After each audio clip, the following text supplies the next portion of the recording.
I'm Tim Ventura from AmericanAntiGravity.com, and I'm speaking today with Warren York, who's had some very interesting results from recent time displacement and unified field theory experimentation that he's been conducting along with Mike Wendell and a few colleagues. Well, Warren, thanks for joining us, and I guess I should start out with kind of the overview level stuff. I have a ton of materials that you sent me. A lot of that are photographs of what look like beam devices. It looks like they're like maybe almost like a large neon coil on its end, but it has ripples of light through it. I was wondering if you could tell us a little bit about what's in these photos. Yes, the original experiment, Tim, was back in 1998 in Texas. And we weren't really trying to set out to do anything particularly. However, in the process, we had a very unusual event take place. At that time, what we were doing is we were modifying electromagnetic fields and trying to generate what were called at that time plasmoids. Now, unbeknownst to us, meaning Mike Wendell and myself, and there's also Charlotte Geyer, who's part of the team, there is an actual phenomena in physics called plasmoids. We thought we coined the word, but unfortunately it's already coined. A friend of mine, Dr. Mead at Phillips Laboratory at Edwards, had sent me the test reports on plasmoids. But get to the point, is that in this process of trying to generate plasmoids, because we had the idea from the unified theory that we needed to find some kind of process that would couple to the time continuum. In other words, this is the basics. Well, how do you make a time device? Sure. Instead of just being Star Trek-ish, with something that doesn't really have anything tangible, we were looking for something tangible that would say that it is possible. Well, way before this experiment, I spent a whole summer studying nature, mainly lightning storms, because I had an observation.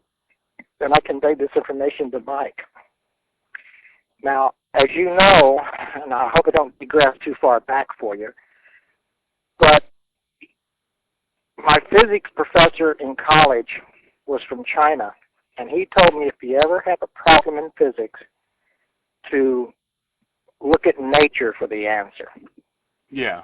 So mankind in the past knew he could fly because nature told him he could by watching the birds. And it took him a while, but he finally figured out the process, and you see where we're at today as far as aviation goes. Well, I posed the same question to nature. Where in nature does it show a probability that time is an actual engineerable concept? And I found several places, believe it or not. One place, which is a little bit harder to understand, and I didn't send you those pictures, by the way. I don't think I did, is in lightning storms. But because that gets kind of involved, I'll go to the quicker and the shorter method that anybody could do a Google search on and find out for themselves. But nature actually does time jumps every single day. Okay. At the quantum level. And if you want to look into this, you look into a subject called tunnel dioding. Yeah, actually, another area for that, Tom Bearden has written about negentropic processes. I believe that's how it's pronounced. Time reverse processes on a small scale, I guess. Tom is a pretty good friend of mine. In fact, he walked into the garage there at Huntsville, Alabama when I first met him. This is before he coined his scalar wave technology. And basically, we set off at that point. Tom went one way. He is an engineer, by the way, and I went a different way. Basically, at that time in Huntsville, Alabama, I was studying phenomena, all of phenomena. But I didn't have anything at that point that was tangible. I didn't have anything until many years later that was actually tangible, that was replicatable. Well, that had to do with a completely different field, but it did lead us into this time dilation process. Let me briefly describe for the audience what I'm seeing in these photos, because these are absolutely amazing. Speaking of which, I should really compliment you guys on some wonderful photos. I mean, you guys are shooting in low light conditions, and so it's difficult to begin with, for most cameras. But I mean, not only are they beautiful photos, but they capture the intricacies of some really unique effects. Now, obviously, as they're still photos, I'm not seeing anything that jumps out at me as being time displacement. But what I am seeing, as someone who's worked a fair amount with neon and related technologies in the past, basically you have kind of hockey puck shaped anode and cathode, right, separated inside of an evacuated glass cylinder. And Correct. it looks like they're maybe, they look like maybe 2 to 3 feet apart, I guess. But the part that amazes me, again, as someone who's seen a lot of neon, neon typically is neon. You have a glow that goes between the anode and the cathode, and it's pretty, but it's not very remarkable. But in this particular case, in the cylinder photos you have, to begin with, the glow has striations in it, which is just amazing. I've never seen that before. And the striations are, they're around different parts of the anode and the cathode, but they also occur at different points, almost like stripes within the neon glow itself. If you can imagine horizontal stripes running down a column of glow, and that's something I've never seen before. And to be honest, it looks almost as if those are scalar fields of intensity. What those actually are is you're looking at a standing wave phenomena, which is very rare. Sure. I guess now, that would be scalar, do you think, in nature, or would it be something? Yes, they are scalar in nature, but they're a little bit more complex than just calling them scalar. What led us into that, what you're looking at there are the refined test equipment. Our original one on the original video you have is very crude, and all you actually see is a neon tube and a incandescent filament vibrating from the inner reaction of the magnetic field. Now, that particular video is the original video, and if you just look at it and you watch the ending of it, you're not going to see anything that's going to grab you or that's going to say anything unusual happened. But let me digress a little bit for the people that do view that video. That original video, the first one where it showed the tube and the filament being yeah. If I could set that up a little bit for you. This is something that we had talked about earlier, and I sincerely appreciate your sending it over. We've been waiting a while on this story, and it's exciting to finally get it out there. I saw at the very end of the video a telephone line repairman, which you had told me about. And I guess the timing that was involved with that was really the tip-off that time displacement had occurred, right? Right. The timing on the video does not match the real time of the event. That's not all that doesn't match. On the video, you hear us laughing because the lineman is on the pole scratching his head saying we're the only people in the area that has power. Now, Mike and I could look out across the field and it was lit up. There's lights everywhere. But when you look at the video, you won't see a single light. Yeah, so the video was saying what the lineman was saying, not what we physically were saying. Now, if I'm getting it correct, you went into the lab and you started testing with the apparatus, and we have some photos of the apparatus itself, and it looks like it's a combination of signal generation and high voltage equipment, and you were doing testing with the equipment basically, and. Right. Now, from your perspective, a few minutes had gone by, but when you walked outside, it was several hours later. Is that accurate? Correct. It felt like maybe 35, 45 minutes had gone by, but in all honesty, actually several hours had gone by. We went in the lab about 5 o'clock, about 4:30, around 5. I thought we were coming out around 7 or 8. It actually was 10, almost 11 o'clock. When we came out of the lab. Well, out of curiosity, one thing I should ask about, is the lab completely enclosed? Would you be able to see something like the sun setting outside? Or no, it had no windows in it. Okay.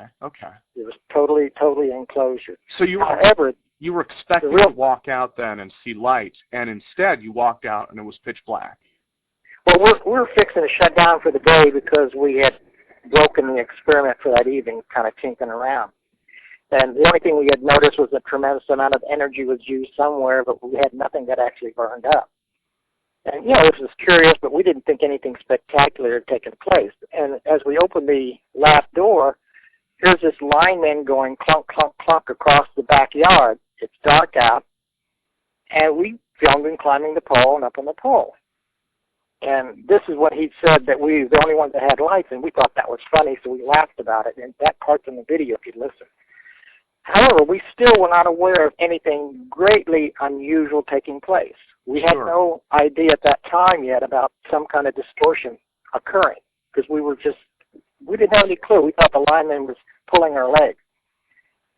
The next day, Charlotte Gower, who was also present during the experiment, and that's the second video you'll see where she documents the events that took place that night, was wearing jewelry, topaz rings, and I think she had 2 topaz rings, or she had an amethyst ring and a topaz ring.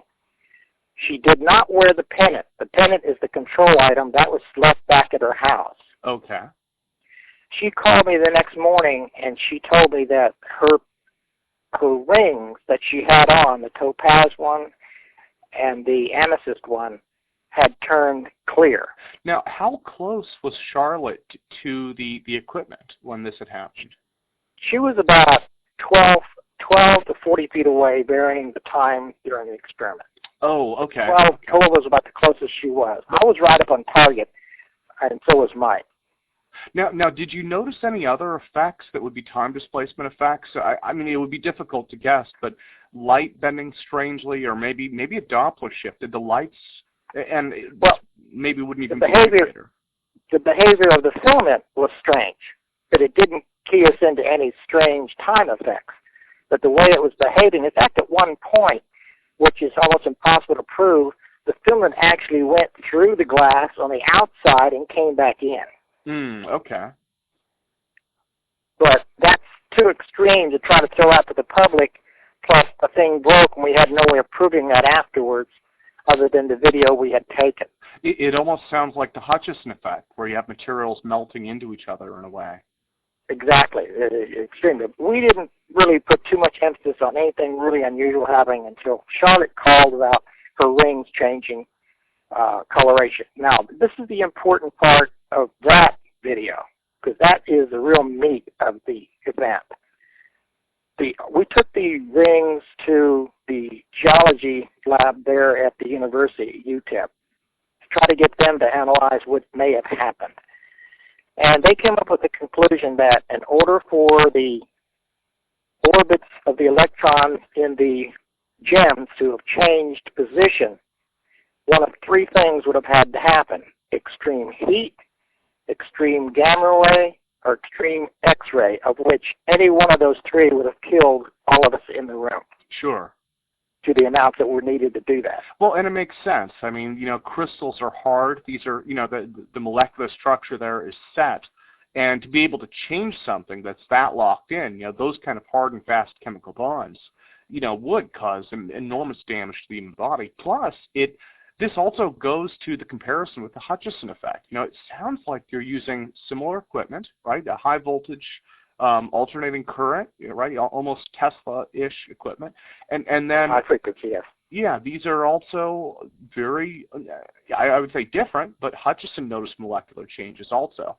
And in his case, it was difficult to say what had happened other than when they analyzed the samples after the fact, the molecular structure is different. Well, what led us into this is I was communicating with Hutchison at that time to set up our experiment because I was aware that Hutchison was into something, and it kind of fit my theory at that time, but my theory had not been completely congealed yet. It was still in the process of, being developed. Sure. And he was at Los Alamos Labs at that time with the Army, and they were testing his work at that time. Okay. And we had a nice conversation. In fact, he sent me a pile of his work, which is really outstanding if you ever look at the work that, he's been doing. But he, frankly, is very open about it. He'll tell you, as he's told me, I'm sure, that he didn't know what he did. He just knew if he did something like manipulated fields or whatever long enough, something happened. Yeah. And, of course, I conferred this information with Tom Bearden at the time, and this is where he was congealing his scalar field theory, and his approach was that it was an interference pattern, basically a scalar interreaction of what was going on, which is possibly very true. Tom is not incorrect in his thinking. But to get back to the fact, the crystals is really a very unique video because to change the coloration, it just can't be done that way. Yeah, no, that makes perfect sense. And the pennant you'll see is still smoke gray where you can't see through it. So it's the original color that the other topaz ring was. Okay.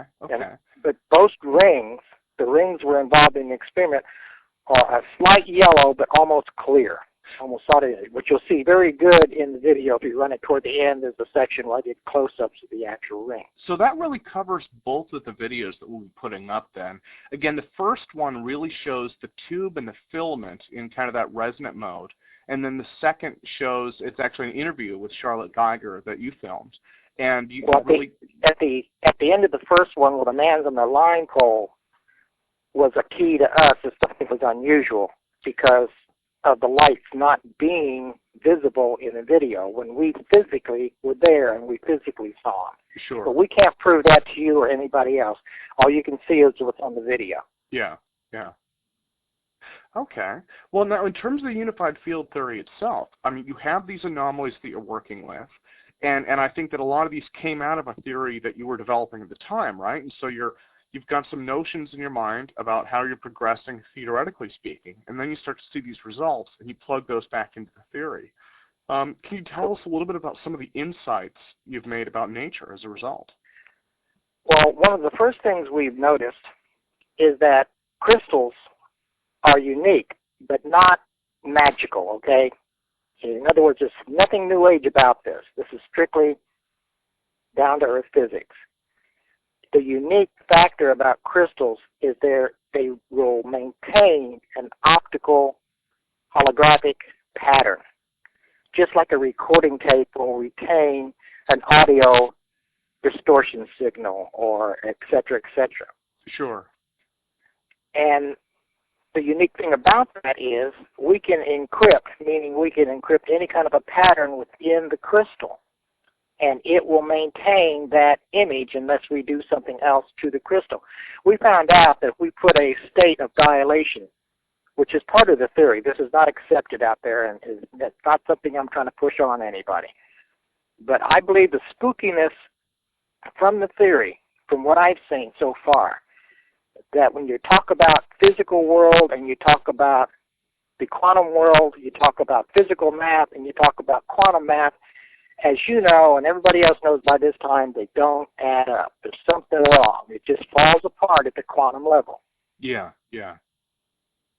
I have come to the conclusion, and we're in the process of trying to prove this out also, that the reason why they don't make sense, or they're called spooky, and Einstein gave it that name, by the way, is because dilated states are taking place. Oh, okay. In other words, you're changing time as a dimension, and to the rest of the world, which remains in a constant flow of time, it would just look like something is spontaneously jumping or happening or maybe even moving backwards, right? Right. It's operating at a different time rate, a different ratio. And Sure. Everything is based on the speed of light, by the way. Yeah, well, and it is interesting because time is always considered to be one of those unchanging fundamentals, despite the fact that Einstein himself said, it changes in relation to your frame of reference. So I think it's almost kind of a scientific double take that's been done in the past. When the basic formulas were laid down, time was assumed to remain constant, and then, as science progressed around it, nobody really stopped to look for violations of that, or maybe cases where it wouldn't apply in the same way, other than the really small-scale stuff that relativity predicts. Well, once again, let's look back at nature. Where does nature show us that there's possibly multiple time ratios? You could call it that, or you can call it dimensions. It doesn't matter. Now, theoretically, everybody says, yes, it's possible to have multiple dimensions within dimensions. Mathematically, it says it's possible. But where in nature do we see evidence that it actually could be occurring? There's been studies done on frogs and birds, etc. You ever consider a frog will catch a fly that's going by that we can't even see, but yet he has no problem in catching it in midair? Sure. His time rate perception is different than ours. To him, it may be going along like 3 miles an hour. It's no problem for him to get that target. Yeah, yeah. So that's a possible, I'm not saying it's conclusive proof, but that's a possible area in nature saying, yes, there is multiple time dimensions or multiple time rates that can occur all within one single time frame. Well, the other part in nature is actually the spin of an electron. Now, these are things you can look up. These are not theory. These are not something that I'm just pulling off the top of my head. Okay. Now, I know you probably don't know a lot about physics, but to make it very simple, in quantum physics and in physics is a thing called particle spin. That means how many revolutions is a particle rotating? Yeah. For our rotation at this physical level, if we turn a ball around, we can turn it 360 degrees before it reaches its starting point and starts all over again. Okay. Now, we can't physically see the electron, but we can measure it. It's a magnetic moment, which is the same thing as its rotation or its spin by its magnetic moment. We can do this electronically. That's how it's measured. You measure the electron's magnetic moment. When we measure it, it shows to be spin 1/2 for the electron, which converts out to be 720 degrees of rotation for every single one 360-degree rotation we have. Now, that's impossible, but that's another spooky part of quantum physics. It's a known fact that that is what's happening. Now, you're suggesting then that the time dilation is what lets it do this by maybe dragging space along with it, or? It's all relative. We're viewing the monitoring of that physical electron rotating through electromagnetics, through the magnetic moment. It physically, and from our time frame, is being observed as going 720 degrees rotation. In reality, if we could jump down onto that electron, we would only have turned 360 degrees for one rotation, but if we look back up at the physical world, it would only have turned 1/2 that. Okay. So its time rate is different. Now, there's physical evidence out there that this has actually been done. We have time travelers, if you want to look at it from a physical scientific point of view. We have astronauts. It's a known fact. They've been in orbit, they've gone around in orbit, and they've lost microseconds. Yeah, yeah. That they'll never gain back. They are microseconds less than they would have been if they stayed here on Earth. Now, if you watch their watch and they're going around in orbit, they didn't see any loss of time. Just like the electron. They don't see any change in time. Sure. It's all relative. So the whole key to creating warp technology, and this is another thing that's in the theory and it's not in any physics books, there's a thing called the distance of the speed of light. Now, when I say the speed of light and the distance of the speed of light, you will say they're synonymous, but they're really not. Okay. The distance, the speed of light is based on the constant, 186,000 miles per second per second. Okay, that's the time frame. If you change that ratio, you change the distance. It still is traveling, if you're with that electron or that photon, it's still traveling 186,000 miles per second. But it's dilated from the observation of the static point of view, which really is not static, but for reference sake, let's just say the higher up level that we started at, the physical level, is a static point of view. Sure. So it is, whenever you have a time shift like that, you will have dilation. Whenever you have a size or spatial shift, you will have dilation. That's why I use the word dilation. Yeah, yeah. Now, the equipment that you're using, though, can create that in a static environment as well, and that's interesting. That's very different than I think what Einstein had talked about in terms of, you know, the faster you move, the more dilation you have, or the higher the gravity field, the more dilation you have. In your case, you're doing something maybe similar in some ways to what Hutchison had played with, that you seem to have these dilation effects with, but it's really static, it's the same right? thing. It's really the same thing that Einstein stated. And whenever you're talking about time, whenever you mess with time, you're messing with gravity. Okay. There's a direct connection. Yeah, yeah. So whenever you play with gravity, you're going to play with time. Whenever you play with time, you're going to play with gravity.